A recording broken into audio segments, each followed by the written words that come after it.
Après les écoliers, ce sont les collégiens qui feront lundi leur rentrée scolaire post-confinement. Seuls les 6e et les 5e sont pour l'instant concernés. Les équipes pédagogiques sont en plein préparatif. Illustration à Châtellerault, dans le nord de la Vienne, avec Florent Loiseau et Freddy Vetto.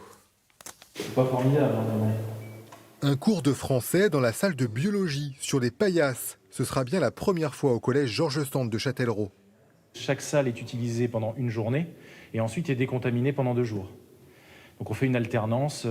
Sur la totalité des salles du collège, on peut en utiliser que 14 par jour. La logistique sera lourde, mais pour ce professeur de français, l'essentiel, c'est de revenir sur le terrain. J'ai vraiment hâte de retrouver les élèves, que ce soit ceux que j'ai eus toute l'année ou d'autres, puisque le cœur de notre métier, c'est quand même d'être en présence des élèves et de leur apporter les apprentissages et connaissances dont ils ont besoin. Mais lundi, ils ne seront que 70 sur les 600 élèves du collège, uniquement des 6e. Les 5e, eux, feront leur rentrée la semaine suivante. Les 6e, c'est un petit peu les chouchous du collège.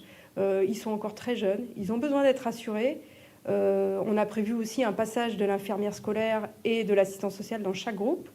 Et pour pouvoir proposer ce genre de séance, il fallait qu'on soit un nombre réduit.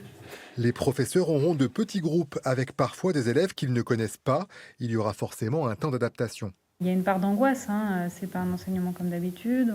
On ne doit pas s'approcher des élèves. J'ai l'habitude de m'asseoir à côté des élèves pour les aider. Là, on ne pourra pas. On doit porter un masque, donc forcément, il y a quand même une petite part d'angoisse.